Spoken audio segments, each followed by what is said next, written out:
మీ ఇంట్లో మొదటి కోటీశ్వరుడు మీరే అవ్వాలనుకుంటున్నారా? ఈ ఫైనాన్షియల్ వెబినార్ లో ఇప్పుడే జాయిన్ అవ్వండి.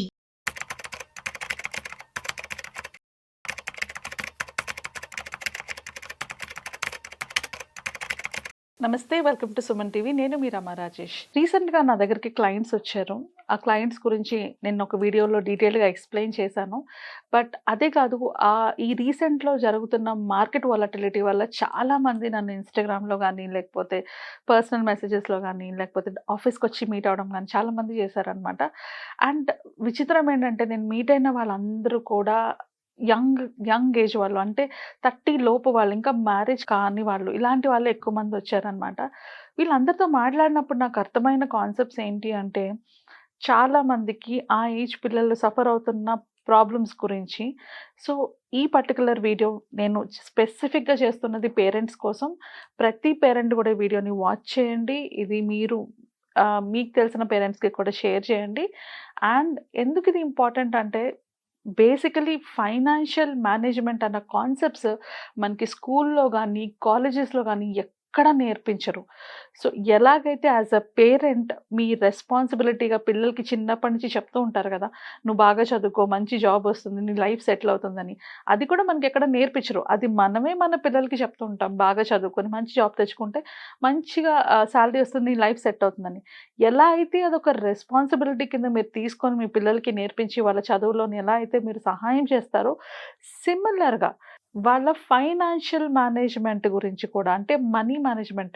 ఇప్పుడు జాబ్ వచ్చే వరకు కాదు, జాబ్ వచ్చిన తర్వాత వచ్చే డబ్బులతోని ఏం చేయాలన్నది కూడా క్లారిటీ యాస్ అ పేరెంట్స్ మీరే ఇవ్వాలి. అది ఇవ్వకపోతే ఎన్ని మిస్టేక్స్ చేస్తారో పిల్లలు అన్నది నేను ఇంకొక వీడియోలో ఎట్లాగో డిస్కస్ చేశాను కాబట్టి, ఈ వీడియోలోని కేవలం పేరెంట్స్ కోసమే టార్గెట్ చేసి ఈ వీడియో చేస్తున్నాను. ఎస్పెషల్లీ ఇట్లా ఎర్లీ 20s, ఎర్లీ 30స్‌లో ఉన్నవాళ్ళు, కొత్తగా జాబ్ తెచ్చుకున్న వాళ్ళు, ఇలాంటి వాళ్ళు చేసే మిస్టేక్స్, అండ్ అలాంటి వాళ్ళని మిస్టేక్స్ వైపు నడిపిస్తున్న పేరెంట్స్ కోసం ఇది. సో బేసికలీ ఏంటి అంటే, మనం చిన్నప్పటి నుంచి పిల్లలకి ఏం నేర్పిస్తాం? బాగా కష్టపడి జాబ్ తెచ్చుకొని మంచి శాలరీ తెచ్చుకోండి అని నేర్పిస్తాం. అక్కడిదాకా ఓకే, కరెక్టే. బట్ తీరా జాబ్ అంటే చిన్నప్పటి నుంచి కూడా మనం వాళ్ళకి ఆలోచించే టైం ఇవ్వట్లేదు. బాగా చదువుకో, మంచి జాబ్ తెచ్చుకో, మంచి జీతం వస్తది. సరే, జీతం వచ్చిన తర్వాత అప్పుడు కూడా మనం ఆలోచించే టైం ఇవ్వట్లేదు. చాలామంది ఎర్లీగా, అంటే పేరెంట్స్ చేసే పెద్ద మిస్టేక్ ఏంటి అంటే, ఇట్లా జాబ్‌లో జాయిన్ అయ్యి ఒక 1, 2 ఇయర్స్ సాలరీ రాగానే ఇల్లు తీసుకో అని పుష్ చేయడం. ఎప్పుడైతే ఒక హౌస్ తీసుకోని ఒక ఫ్యామిలీ, ఒక ఆయన అబ్బాయి గాని, అమ్మాయి గాని మీరు పుష్ చేస్తున్నారో, వాళ్ళని 20 ఇయర్స్ పాటు మీరు ఒక లోన్ ట్రాప్‌లో బంధించేస్తున్నారని అర్థం చేసుకోండి. సో చాలా యంగ్ ఏజ్‌లోనే పిల్లలు ఇల్లు తీసేసుకొని, ఇప్పుడు ఆ ఇంటికి ఈఎంఐ కట్టాలి కాబట్టి ఆ ఉద్యోగాన్ని మానేయలేక, నచ్చినా నచ్చకపోయినా కంటిన్యూ చేయడం, అండ్ బెటర్ ఆపర్చునిటీస్ కోసం ట్రై చేయకపోవడం. బెటర్ ఆపర్చునిటీస్ కోసం ట్రై చేస్తే, నాకు జాబ్ లేకపోతే మధ్యలో నా పరిస్థితి ఏంటి? ఆ ఈఎంఐని ఎలా కట్టుకోవాలి? ఇలాంటి ఆలోచనలోని ఇంకొక ఆపర్చునిటీకి వాళ్ళు ట్రై చేయలేకపోవడం, అండ్ ట్రై చేయలేక ఇంకో ఇన్‌కమ్ సోర్స్ క్రియేట్ చేసుకోవాలి అన్న పాయింట్‌లోని ఈ స్టాక్ మార్కెట్‌లోని, ట్రేడింగ్‌లోని, క్రిప్టోలోని డబ్బులు ఇన్వెస్ట్ చేయడం, అండ్ ఇన్వెస్ట్ చేస్తున్న డబ్బుల్ని లాస్ అవ్వడం. ఇక్కడ అబ్జర్వ్ చేయండి, వాళ్ళకి ఎలాంటి చెడు అలవాట్లు లేవు. వాళ్ళు ఎలాంటి చెడు అంటే షాపింగ్‌కి వీటికి డబ్బులు ఖర్చు పెట్టట్లేదు.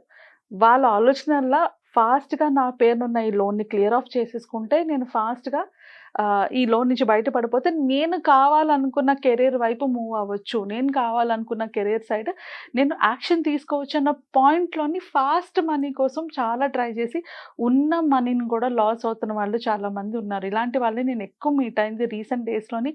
ఎస్పెషల్లీ వీళ్ళందరూ నా దగ్గరికి రావడానికి మెయిన్ రీజన్ ఏంటి అంటే, మార్కెట్ వాలటిలిటీ. ఇంతవరకు వేరు, ఇప్పుడున్న వాలటిలిటీ వేరు. ఈ మార్కెట్ వాలటిలిటీ వల్ల చాలా మంది లాసెస్ అవుతున్నారు. పైకి కనిపించేది ఒక పాయింట్ అయితే, కనిపించని ఎమోషన్స్ కిందన చాలా ఉన్నాయి వాళ్ళలో.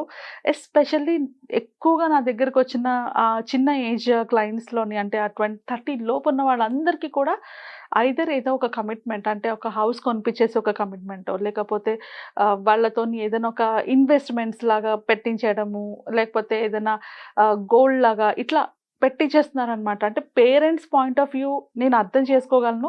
ఇలా గనుక మనం చేస్తే వాళ్ళు అక్కర్లేని ఖర్చులకి పెట్టుకోరు. అక్కర్లేని ఖర్చులు పెట్టుకోకుండా డబ్బుల్ని జాగ్రత్తగా పెట్టుకుంటారు. అట్‌లీస్ట్ ఆ అమౌంట్ పాటు ఒక ఆస్తి మిగిలిపోతుంది అన్న పాయింట్ ఆఫ్ వ్యూలో మీరనుకుంటున్నారు. బట్ పిల్లల పాయింట్ ఆఫ్ వ్యూలో చూస్తుంటే చదువుకునేటప్పుడు వాళ్ళకి టైం లేదు. వాళ్ళకి ఏం కావాలి, అంటే నా ప్యాషన్ ఏంటి అని తెలుసుకునే టైం చదువుకున్నప్పుడు వాళ్ళకి లేదు.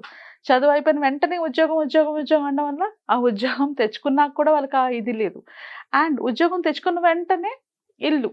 ఇల్లు కొనిపించడం, లేకపోతే పెళ్లి చేయడం. దీనివల్ల అక్కడ కూడా వాళ్ళకి టైం రావట్లేదు. సో, ఎక్కడా కూడా వాళ్ళకి నచ్చిన ప్యాషన్‌ని వాళ్ళు ఐడెంటిఫై చేసుకోలేక వాళ్ళ లైఫ్‌లో ముందుకెళ్ళలేకపోతున్నారు. సో, ఈ పాయింట్‌లో ముందుకి వెళ్ళలేకపోవడం వల్ల ఫాస్ట్‌గా నేను డబ్బులు సంపాదించేయాలి.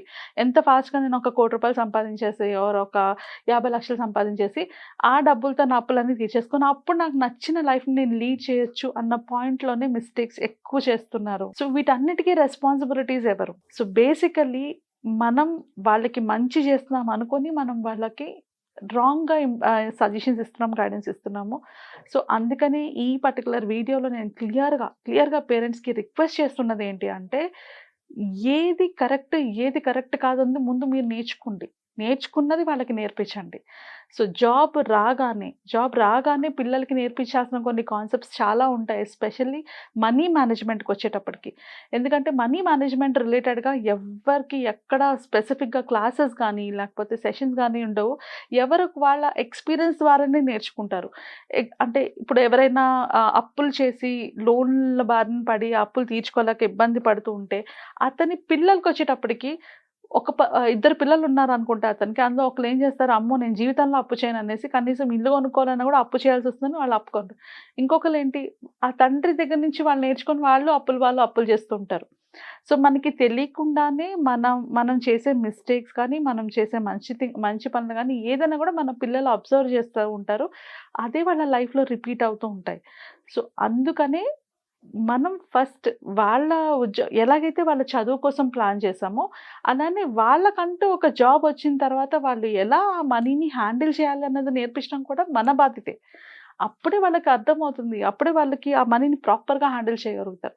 సో, దాంట్లో ఈ ఫైనాన్షియల్ మనీ మేనేజ్‌మెంట్ కాన్సెప్ట్స్‌లోని వెరీ ఇంపార్టెంట్ అయిన కాన్సెప్ట్ అండ్ మీరు పిల్లలకి ఉద్యోగం రాగానే నేర్పించాల్సిన ఒక మోస్ట్ ఇంపార్టెంట్ కాన్సెప్ట్ ఒకటుంది. అదే బడ్జెటింగ్ అన్నమాట.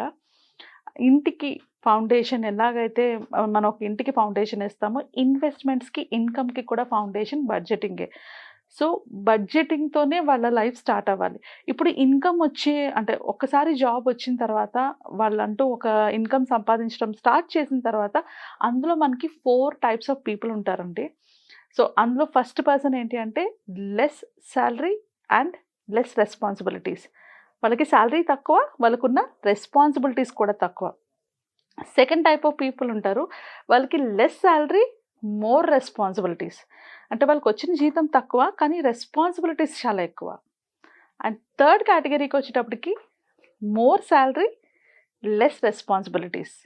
అంటే వాళ్ళకి జీతం ఎక్కువ, కానీ రెస్పాన్సిబిలిటీస్ తక్కువ.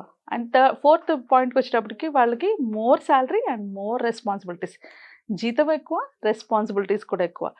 ఇందులోని నేను స్పెసిఫిక్‌గా ఒక టార్గెట్ గ్రూప్ ఆడియన్స్ గురించి చెప్తున్నాను. ఎవరికైతే more salary and less responsibilities ఉన్నాయో ఆర్ ఎవరైనా less responsibilities and less salary ఉన్నవాళ్ళు. ఈ ఇద్దరికి కూడా నేనిప్పుడు చెప్పబోయే ఫ్రేమ్‌వర్క్ వర్క్ అవుతుంది.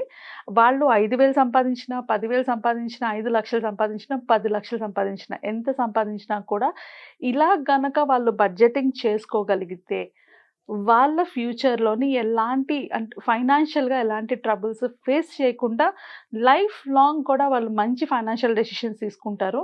సో, వీళ్ళు చేయాల్సిందల్లా వాళ్ళకొచ్చే జీతం అది 20,000 కానీ, 10,000 కానీ, 30,000 కానీ, 50,000 కానీ, రూ. 1,00,000 కానీ, ఏ జీతమైనా కూడా దాన్ని 4 పార్ట్స్ కింద డివైడ్ చేయాలి. సో, దాంట్లో ఫస్ట్ పార్ట్ వచ్చేటప్పటికి ఇన్వెస్ట్‌మెంట్స్ అండ్ ఇన్స్యూరెన్స్ అన్నమాట. సో, దీనికోసం 40% ఆఫ్ దేర్ సాలరీ ఎళ్ళిపోవాలి. ఒక 20,000 సాలరీ వచ్చిన వాళ్ళు చూసుకుంటే, వాళ్ళు ఖచ్చితంగా ఒక 40% ఇన్వెస్ట్‌మెంట్స్ అండ్ ఇన్స్యూరెన్స్ కోసం పెట్టుకుంటే, అందులో అంటే 20,000లో 8,000 వాళ్ళ ఇన్స్యూరెన్స్ అండ్ ఇన్వెస్ట్‌మెంట్స్ కోసం వెళ్ళిపోతాయి. మిగిలినది 20% వాళ్ళ ఎమర్జెన్సీ కోసం సేవింగ్స్ ఫండ్స్ కోసం దాచుకోవాలి. అంటే ఎమర్జెన్సీస్‌లోని ఒక 20% దాచుకోవాలి. అంటే ఒక 4,000. ఆ తర్వాత ఇంకొక 20% కేవలం వాళ్ళ నెక్స్ట్ లెవెల్ స్కిల్స్ డెవలప్‌మెంట్ కోసం మాత్రమే ఖర్చు పెట్టుకోవాలి. అంటే ఇన్‌కమ్ జనరేషన్ చేయాలి అనుకుంటే వాళ్ళని స్కిల్ డెవలప్ చేసుకోవాలి. వాళ్ళు డెవలప్ చేసుకున్న స్కిల్లే ఇప్పుడు 20,000 జీతం వచ్చేది ఫ్యూచర్‌లో 40,000 తీసుకెళ్తది. అంతేగాని స్టాక్ మార్కెట్‌లో వీటిలో ఇన్వెస్ట్ చేయడం గురించి కాదు. సో, ఏదైతే వాళ్ళు వర్క్ చేస్తున్నారో ఆ వర్క్ రిలేటెడ్‌గా గానీ, ఏదైనా వాళ్ళకి ఇంట్రెస్ట్ ఉంటే ఆ ప్యాషన్ రిలేటెడ్‌గా అయినా గానీ, ఒక స్కిల్ నేర్చుకోవడానికి 20% ఆఫ్ దట్ ఇన్‌కమ్ అంటే రూ. 4,000 దానికోసం పెట్టాలి. ఆ పైన మిగిలిన 20% ఏదైతే ఉంటదో దానితోని they have to enjoy, fun అలాంటి వాటికి. సో, ఇది స్పెసిఫికల్లీ ఎవరి కోసమండి? ఎవరికైతే అసలు జీరో రెస్పాన్సిబిలిటీస్ అంటే తక్కువ రెస్పాన్సిబిలిటీస్ ఉన్న వాళ్ళకి గురించి నేను మాట్లాడుతున్నాను. సో, వాళ్ళకి ఈ ఫ్రేమ్‌వర్క్ చాలా బాగా హెల్ప్ చేస్తది. అంటే వాళ్ళు కేవలం 20% ఆఫ్ దేర్ ఇన్‌కమ్ వాళ్ళ ఫన్ కోసం, వాళ్ళ ఎక్స్‌పెన్సెస్ కోసం ఖర్చు పెట్టుకొని 80% ఆఫ్ ద ఇన్‌కమ్ వాళ్ళు వాళ్ళ ఫ్యూచర్ కోసం, వాళ్ళ స్కిల్స్ కోసం, వాళ్ళ డెవలప్‌మెంట్ కోసం యూజ్ చేసుకుంటున్నారు. ఇలా గనక వాళ్ళు చేసుకోగలిగితే ఫ్యూచర్‌లోని అంటే మన ఏజ్ పెరిగే కొద్దీ మనకి రెస్పాన్సిబిలిటీస్ పెరిగిపోతాయి. రెస్పాన్సిబిలిటీస్ పెరిగే కొద్దీ మనం ఇన్వెస్ట్ చేసే అమౌంట్ తగ్గిపోతా ఉంటది. మనం ఇన్వెస్ట్ చేసే అమౌంట్ తగ్గిపోతున్నప్పుడు ఫ్యూచర్‌లో ఆ రెస్పాన్సిబిలిటీస్‌ని మనం ఎలా హ్యాండిల్ చేస్తాం? అందుకని ఎర్లీ స్టేజ్ నుంచే ప్రిపేర్ అవ్వాలి కాబట్టి స్టార్టింగ్ స్టేజ్‌లోని ఎక్కువ ఇన్వెస్ట్‌మెంట్స్ ఉంటాయి. తక్కువ ఎక్స్‌పెన్సెస్ ఉంటాయి. అలా ఏజ్ పెరిగే కొద్దీ ఇన్వెస్ట్‌మెంట్స్ తగ్గుతుంటాయి. ఎక్స్‌పెన్సెస్ పెరుగుతుంటాయి.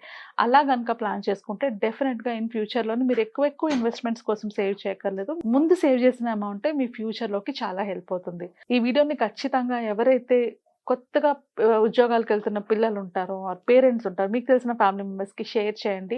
ఈ బడ్జెటింగ్ టెక్నిక్‌ని ఖచ్చితంగా నేర్పించండి. ఇది ఇంకెక్కడ మీరు చూసి ఉండరు. బికాజ్ నా చుట్టూ ఉన్న క్లయింట్స్ ఫేస్ చేసిన ప్రాబ్లమ్స్ బట్టి నేను క్రియేట్ చేసిన ఫ్రేమ్‌వర్క్ ఇది. అండ్ అలానే ఇలాంటి ఎన్నో ఇంపార్టెంట్ అయిన వీడియోస్ నేను సజెస్ట్ చేస్తుంటాను కాబట్టి జస్ట్ లైక్ అండ్ సబ్స్క్రైబ్. మీకేమైనా పర్సనల్‌గా ఫైనాన్షియల్ ప్లానింగ్ రిలేటెడ్‌గా క్వెషన్స్ ఉన్నా, డౌట్స్ ఉన్నా స్క్రోల్ అవుతున్న నంబర్స్‌కి కాల్ చేసి అపాయింట్మెంట్ బుక్ చేసుకోండి. See you in the next video. నమస్తే.